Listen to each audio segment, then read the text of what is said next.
शुद्धि जरूरी है, अच्छी शुद्धि, अच्छी बुद्धि। सवेरे स्नान करो, सारे लोग स्नान करने के बाद रसोई में प्रवेश करो और फिर रसोई में प्रवेश करके बढ़िया भोजन बनाओ। भोजन में तुलसी डालो और तुलसी डालकर सबसे पहले भगवान को भोग लगाओ और फिर पूरे घर के लोग वो प्रसाद पाएंगे तो बुद्धि निर्मल होगी, वो जीवन पवित्र होगा, वो रहने लायक घर बनेगा। राक्षसों की तरह जिंदगी मत जिया करो। सनातन धर्म के जो नियम है वो मैं आपको बता रहा हूं, फॉलो कीजिए। श्री अजामिल की बुद्धि क्यों भ्रष्ट हो गई? सदाचार बिगड़ गया। एक स्त्री से संबंध बनाया, 9 बच्चे पैदा किए, 10वीं बार पत्नी गर्भवती थी। गांव में कुछ साधु आए तो अजामिल के घर रुक गए। अजामिल के घर रुक गए। अजामिल के घर जब रुके तो अजामिल की पत्नी ने उन्हें कच्चा दे दिया, आटा इत्यादि राशन, और संत जी ने भोजन बनाकर पाया। पहले के लोग ना अपने हाथ का ही बना खाते थे। कारण क्या था? कारण यही था कि पता नहीं आप अपने घर में कैसे रहते हैं, नहाते हैं कि नहीं नहाते, हाथ पांव धुलते हैं, इसलिए भैया आप तो हमें आटा दे दो, हम अपना बना के खा लेंगे। कहीं तुम्हारे हाथ का खा लिया और तुम गंदगी से रहते हो तो कहीं हमारी बुद्धि ना बिगड़ जाए। इसलिए पहले का आदमी किसी के हाथ का पानी भी नहीं पीता था। लोग कहते हैं छुआछूत, छुआछूत नहीं था, छुआछूत तो बाद में पैदा हो गया। पहले छुआछूत नहीं था हमारे भारत में, पहले नियम पक्के थे। पहले का आदमी अपनी बाल्टी और अपना रस्सा लेके चलता था, रस्सी। कुएं बहुत होते थे, अपना पानी निकाला, खुद से पिया। किसी का पानी इसलिए नहीं पीता था कहीं पता नहीं ये कैसे रहता हो, इसका रहना सहना कैसा हो, इसके हाथ का पानी पी लिया और हमारी बुद्धि ना बिगड़ जाए, इसलिए लोग डरते थे पानी पीने से लोगों का, इसलिए लोग खाने से डरते थे। और आज तो भक्षा भक्ष चल रहा है, मिल बस जाए बस, कुछ भी मिल जाए, कहीं भी मिल जाए, खाने से मतलब है। आदमी हो के राक्षस हो। रावण भी ऐसा नहीं था, राक्षस भी पहले कैसे नहीं थे। खान पान में कंट्रोल हो। हम यात्रा करते हैं, कई बार हमें भूख भी लगती है रास्ते में, होटलों का लोग खाते हैं, हमारी भी बहुत भूख होती है पर नहीं खाते, पानी पी लेते हैं, दूध मंगा के गर्म करवा के दूध पी लेते हैं, भाई दूध दे दो, दूध पी के पेट भर लेते हैं, पानी पी के पेट भर लेते हैं। थोड़ा सा बिस्किट नमकीन जरूरत लगी, बहुत ज्यादा भूख है, यात्रा है, तो थोड़ा सा बिस्किट सूखा पदार्थ थोड़ा सा कहीं मिल गया तो बादाम ले लिए 2-4, खुद के चने रख के चलते हैं, चने खा लिए, अपना सामान लेके चलो, खाना ना पड़े यहाँ रास्तों में। जब बहुत अनिवार्य हो कभी कभी तो खा लिया, रोज मत खाओ। बुद्धि, अब वो लोग पता नहीं, अब मैं तो सवेरे 5 बजे उठ के राम राम जप रहा हूं, मैं तो कोशिश करता हूं कि पानी भी अच्छा मिले, भोजन भी अच्छा मिले, और होटल के लोग तो नहाते ही नहीं, 2 नंबर जाते हैं, हाथ भी धुला के नहीं रोटी बना दी, और वो उनकी रोटी खाओगे तो कितनी अच्छी बातें करोगे तुम, कितने अच्छे संस्कार होंगे तुम्हारे। इसलिए हमारे बड़े बुजुर्ग खान पान का ध्यान रखते थे। खान पान में कोई समझौता नहीं। हम तो रैदास के हाथ की रोटियां भी खाते थे, रैदास भक्त की, पर रैदास जैसा कोई तपस्वी हो तो रैदास के हाथ की रोटियां भी खा लो, कोई पाप नहीं है। और अजामिल ब्राह्मण था, अजामिल के घर लोग भोजन नहीं करते थे। साधु आए तो कच्चा राशन लिया, इसके घर बना बनाया नहीं खाया, क्योंकि ये भ्रष्ट ब्राह्मण था। यदि आप भ्रष्ट हो गए हैं तो कोई भी है फर्क नहीं पड़ता। इसलिए मैं आपसे प्रार्थना करता हूं, आप जो है ब्राह्मण हैं, क्षत्रिय हैं, वैश्य हैं, शूद्र हैं, आप किसी भी प्रकार से जीवन जी रहे हैं, पर आप धर्म का निर्वहन करें। आप ब्राह्मण हैं तो धर्म का पालन करें, पवित्रता का ख्याल रखें। क्षत्रिय हैं तो धर्म का पालन और पवित्रता। धर्म और पवित्रता सबके साथ जुड़ी है, ब्राह्मण के साथ भी, क्षत्रिय के साथ भी, वैश्य के साथ भी और शूद्र के साथ भी धर्म और पवित्रता जुड़ी है, सबको फॉलो करना है। हाँ, श्री अजामिल की पत्नी का भाव था, संतों को कच्चा अन्न दिया, संतों ने रोटी बनाई, प्रसाद में अजामिल को दिया और अजामिल से कहा बेटा तेरी पत्नी के बेटा होने वाला है, नाम जरा नारायण रख देना। अजामिल बोला नहीं रखूंगा। पत्नी बोली क्यों नहीं रखोगे, हमें तो यही रखना है। अच्छा फिर ठीक है रख लेंगे। पत्नी की बात मानता था। संत तो चले गए, अजामिल का बेटा हुआ, कभी भगवान का नाम नहीं जपता था, पत्नी में पागल था, चोरी करता था, गलत काम करता था, परंतु पत्नी ने कह दिया कि बच्चे का नाम नारायण रखना है, रख लिया। अब वो बेटे को बुलाए, नारायण यहाँ आओ, नारायण ये लाओ, नारायण ये करो, नारायण ना, इनडायरेक्ट भगवान का भजन वो करने लगा, डायरेक्ट नहीं इनडायरेक्ट। जब भजन करने लगा तो परिणाम क्या हुआ? परिणाम यह हुआ कि आखिरी समय में यमदूत उसे पकड़ने आए, बड़ा पापी है पकड़ के ले चलो। तभी मरते समय उसने भगवान का नाम कह दिया। दूरे क्रीडन का सक्तम पुत्रम नारायणा वयम प्लावितेन स्वरोणेचे प्लावितेन स्वरेणोच्चै राजुहावा जितेन्द्रिय। दूरे क्रीडन का सक्तम पुत्रम नारायणावयम। हे पुत्र नारायण मेरी रक्षा करो। बेटे को बुलाया अजामिल ने, बेटा सुनो, बेटा बचाओ। बेटे को बुलाया, बेटे ने नहीं सुना, परम पिता परमात्मा ने सुन लिया। जाओ विमान लेकर अजामिल को लेकर आओ। पार्षद लोग आए, यमदूतों से कहा तुम जाओ, इसने मरते समय भगवान का नाम लिया है, इसलिए इसका उद्धार हो जाएगा। यमदूतों ने कहा इसने जीवन भर पाप किया है। पार्षदों ने कहा जीवन भर पाप किया है तो क्या हुआ, मरते समय भगवान का नाम तो लिया है, अब इसका उद्धार होकर ही रहेगा। अच्छा, यमदूतों को भगाया, पार्षदों ने अवसर दिया, अजामिल ने वो सारा संवाद सुना। पार्षदों ने यमदूतों से कहा नरक जाने का अधिकारी कौन? तब उन्होंने कहा कि जिसने जीवन भर पाप किया है ऐसा व्यक्ति नरक जाएगा। जिनने कभी कथा नहीं सुनी, प्रसाद ग्रहण नहीं किया, तीर्थ यात्रा नहीं की, भागवत नहीं सुनी, ऐसे लोग पापी हैं और सीधा नरक जाएंगे। इसलिए आप जीवन में ज्यादा ना सही, थोड़ा ही सही पुण्य करिए। पुण्य करेंगे तो कल्याण होगा।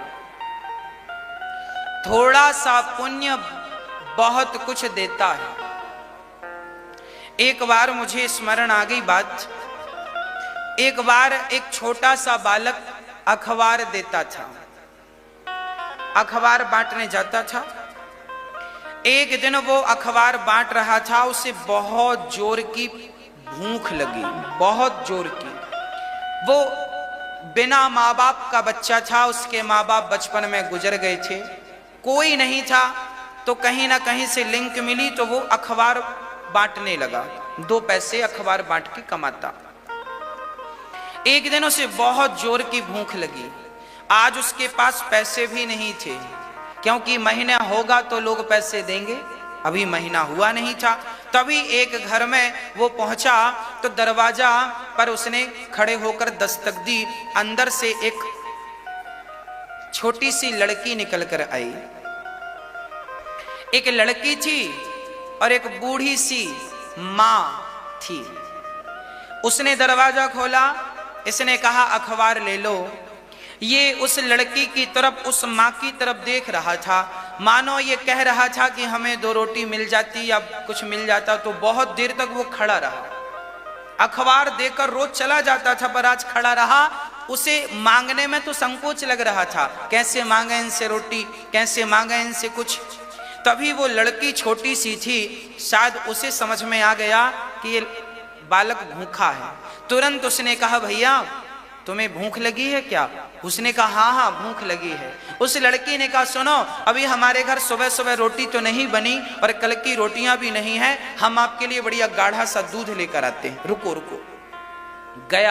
गई वो लड़की और अपने घर से बढ़िया गाढ़ा गाढ़ा दूध लेकर आई और गिलास भर के मिश्री डालकर उस बच्चे को दूध पिलाया। उस बंदे ने दूध पी लिया, दूध पिया, धन्यवाद दिया, बहन धन्यवाद, आपने हमें दूध पिलाया, हमारी भूख मिट गई। और वो आगे चला गया अखबार देता हुआ। उसको आगे चलकर उस बालक को किसी ने गोद ले लिया, उसके बच्चे नहीं थे तो किसी ने गोद ले लिया, वो बड़े लोग थे, उन्होंने पढ़ाया। आगे चलकर वो बच्चा बहुत बड़ा डॉक्टर बना और एक बहुत बड़ा अपना हॉस्पिटल उसने खोला। और एक दिन उसने क्या देखा कि उसके ही हॉस्पिटल में वही माँ जो उस लड़की की माँ थी जिसने दूध पिलाया था, उसकी माँ आज हॉस्पिटल आई है। तुरंत उसने, डॉक्टर ने अपने लोगों से कहा इनका इलाज अच्छे से करो, अच्छे से अच्छे जगह लाकर उस माँ का इलाज किया। इलाज पूरा हुआ, माँ बिल्कुल स्वस्थ हो गई। अब उस लड़की के पास बिल आया पूरे उसका इलाज का बिल लगभग 10 लाख रुपए का था।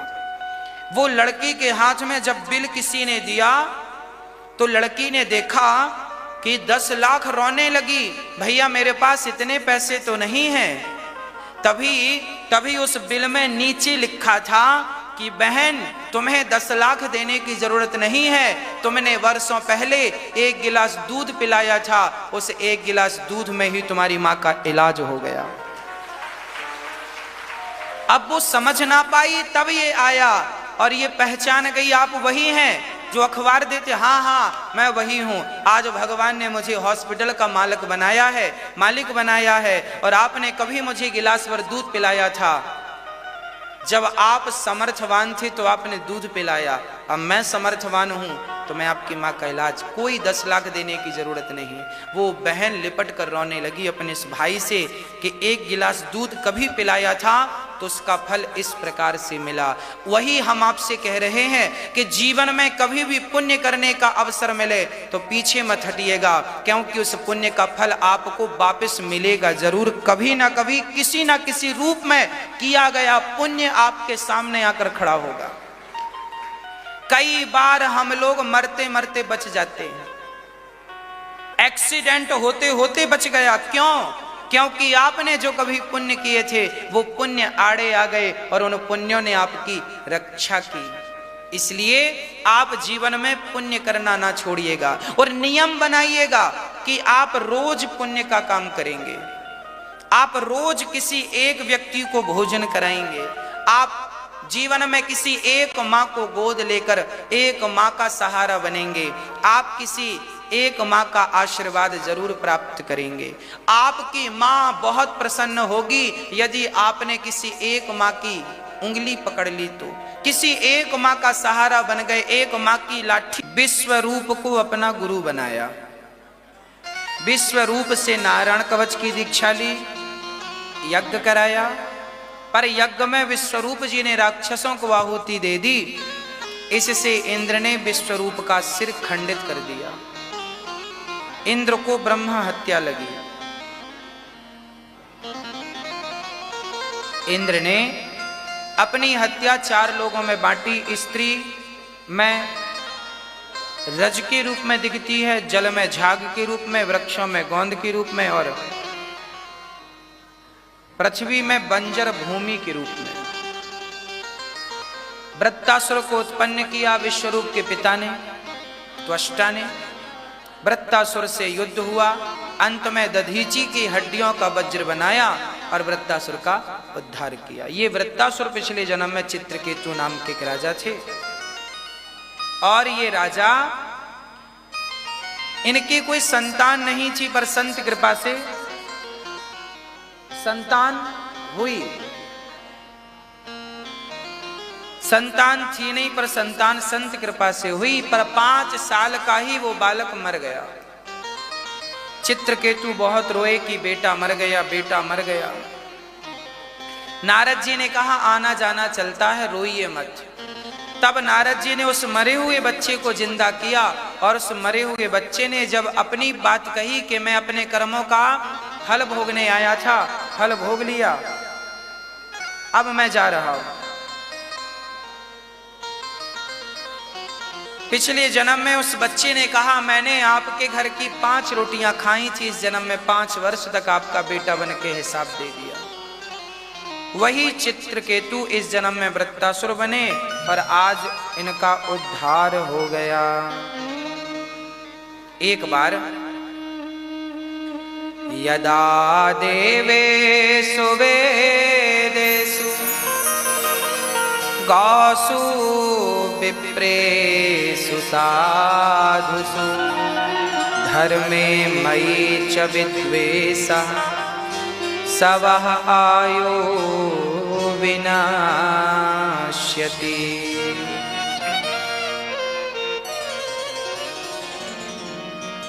जब जब होय धर्म की हानि बाढ़हि असुर अधम अभिमानी परित्राणाय साधूनां विनाशाय च दुष्कृतां धर्म संस्थापनार्थाय संभवामि युगे युगे।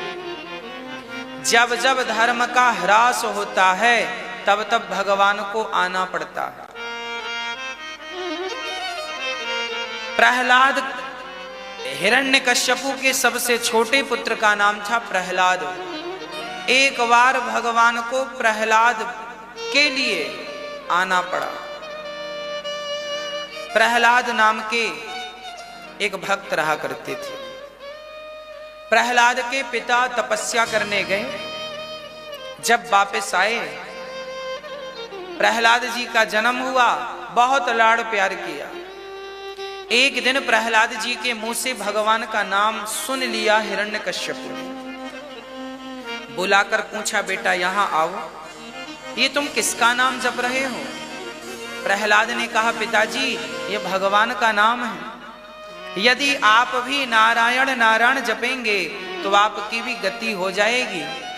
प्रहलाद की बातें सुनकर हिरण्यकश्यपु ने कहा बालक ये हमारे दुश्मन हैं, इनका नाम नहीं जपना है, ये तुम्हारे ताऊ जी को मारने वाले हत्यारे हैं, इनका नाम मत जपो। तब प्रहलाद जी ने कहा पिताश्री भगवान किसी के दुश्मन नहीं है, जाकी रही भावना जैसी प्रभु मूरत देखी तिन तैसी। भगवान को जो जिस भाव से भजता है भगवान उसे उस भाव से भजते हैं। आप यदि भगवान को दुश्मन मानेंगे तो भगवान दुश्मन बन के मार देंगे, आपका उद्धार हो जाएगा।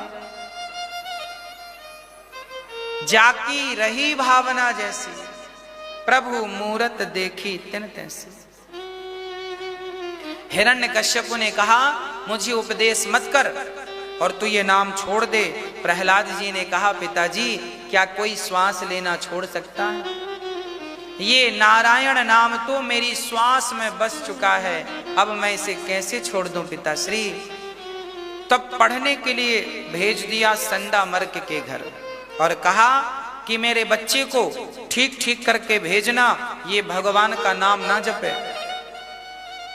प्रहलाद जी गए संडामर्क जी के यहाँ और जब वहां से गर्मियों की छुट्टी में घर आए तो पिता हिरण्यकश्यपु ने कहा बेटा ये बताओ तुमने इतने दिन में क्या सीखा? तब प्रहलाद जी ने कहा श्रवणम कीर्तनम विष्णु स्मरणम पाद सेवनम अर्चनम वंदनम दास्यम सख्यमात्मनिवेदनम।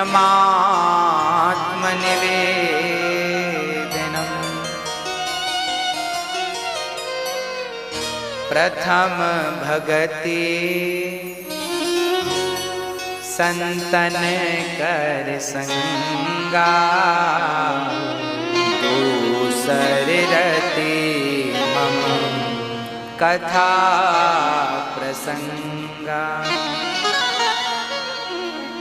गुरु पद पंकज सेवा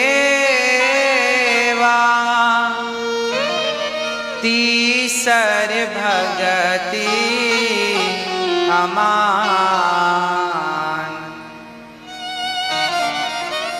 चौथी भगति मम गुण गण करहि कपट तजिगा। भक्ति कितने प्रकार की होती है मैया जी? भक्ति कितने प्रकार की होती है? 9। इन 9 में से एक भी आ जाए तो काम बन जाएगा। पहली भक्ति है श्रवणम, कथा सुनना सीखिए। ये पहली भक्ति, कथा सुनिए अधिक से अधिक। श्रवणम, फिर कीर्तनम, अधिक से अधिक कीर्तन कीजिए। ज्यादा से ज्यादा भगवान का नाम जपो। जब नाम अधिक जपेंगे तब भगवान के दर्शन के अधिकारी बनेंगे। आप संगीत सीखने जाएंगे तो डायरेक्ट गाना गाना थोड़ी सीख लेंगे। पहले क्या सीखेंगे? सारे गामा पा धा नी सा, सारे गामा पा धा नी सा, सारे गामा पा धा नी। इसको खूब जपिए, सारे गामा पा धा नी सा, सारे गामा पा धा नी, खूब जपिए। सारे गामा पा धा नी सा सीख जाओगे तो बाद में फिर भजन गाना सीखोगे। सारे गामा नहीं आता तो भजन गाना भी नहीं आएगा। माला जपना नहीं आया, नाम जपना नहीं आया तो भगवान का दर्शन करना भी नहीं आएगा। इसलिए नाम पहले जपो। जैसे संगीत को सीखने के लिए सारे गामा सीखना ही पड़ेगा, ऐसे भगवान को पाने के लिए नाम जपना ही पड़ेगा। कोई दूसरा चारा नहीं है। तो पहली भक्ति है कथा सुनना, दूसरी भक्ति है कीर्तन करना। श्रवणम कीर्तनम, फिर स्मरणम, भगवान का स्मरण करो अधिक से अधिक। स्मरण बना रहे, हे नाथ मैं आपको कभी भूलू नहीं। हर क्षण अपने करीब भगवान को महसूस करो। सदा रसिकों के संग बैठकर भगवान की बात करो, भगवान का चिंतन करो। भगवान की बात करते करते आंखों में आंसू आने लगे तब समझना कि अब आप ठीक ठीक चल रहे हैं भक्ति के पथ पर। स्मरणम, चौथा है पाद सेवनम, पांव दबाना। चौथी भक्ति है पांव दबाना। आप लोग दबाते हैं कि नहीं? पांव दबाया करिए, बिना पैसे का पुण्य है यहां। जब आप पांव दबाते हैं तो क्या होता है? पांव दबाने से जिनके पांव दबाते हैं उनके भीतर से दुआएं निकलती हैं। हां, आशीर्वाद मिलता है। इसलिए पांव दबाना चाहिए, चरण सेवा करनी चाहिए। चौथी भक्ति पांव दबाना। आप अपने पतियों के दबाओ, बेटा अपने माँ बाप के दबाए, और घर में आए अतिथियों के पांव दबाओ। जो स्त्री पति के पांव दबाती है उस घर में लक्ष्मी की कमी नहीं होती। जो बेटा अपने माँ बाप के पांव दबाता है उस बेटे की कोई इच्छा शेष रह नहीं जाती। बिहारी जी सारी इच्छाएं पूरी करते। केवल मां के पांव। हां जी, चरण सेवा चौथी भक्ति है। भगवान कहां विराजते हैं? भगवान का वास ही चरणों में है। इसलिए सबके पांव छुए जाते हैं, सिर नहीं छुआ जाता। पांव क्यों छुआ जाता है? क्योंकि चरणों में हमारे शरीर के हर अंग में देवी और देवताओं का वास है। हाथ में इंद्र का वास है, मन में चंद्रमा का वास है, चंद्रमा मन। आंखों में सूर्य का वास है, बुद्धि में ब्रह्मा जी का वास है, और चरणों में मेरे नारायण का वास है। तो जब आप किसी के चरण दबाते हैं, किसी के चरण पकड़ते हैं, तो वो भगवान के चरण होते हैं। आप पकड़िए मां के चरण, पर भाव बने कि ये भगवान के चरण है तो बस मिल गए भगवान। मां खाती है, बच्चे का पेट अपने आप भर जाता है, गर्भ का बच्चा। मां के पांव पकड़ो, भाव बने कि भगवान के पांव है, बस यही तो भाव है। तो चरण जरूर दबाना चाहिए। चरणों से जुड़ा व्यक्ति कभी गिरता नहीं है ना। ऊंचे पर बैठा व्यक्ति गिर सकता है, जो ऑलरेडी जमीन में बैठा है वो गिर के कहां जाएगा। इसलिए चरण दबाना मतलब जमीन स्तर पर काम करना, जमीनी स्तर यही है। लोग कहते हैं ना आप तो जमीन से जुड़े हुए हैं, आप तो मिट्टी से जुड़े हुए हैं, यही तो है। मिट्टी से जुड़ा हुआ क्या, मिट्टी से थोड़ी बंधना है कि तुम्हारी रस्सी से कोई हाथ पांव बांधे। मिट्टी से जुड़ने का अर्थ है सहज सरल होकर सेवा करना। जो कोई नहीं करता वो सेवा के काम आप करो।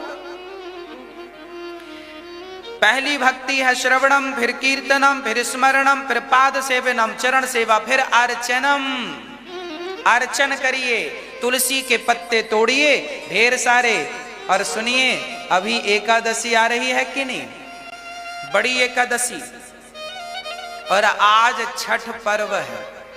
आप सभी भक्तों को छठ की लाखों लाख बधाई हो। आपके बच्चे सुखी रहें, समृद्धवान बने। आज का त्योहार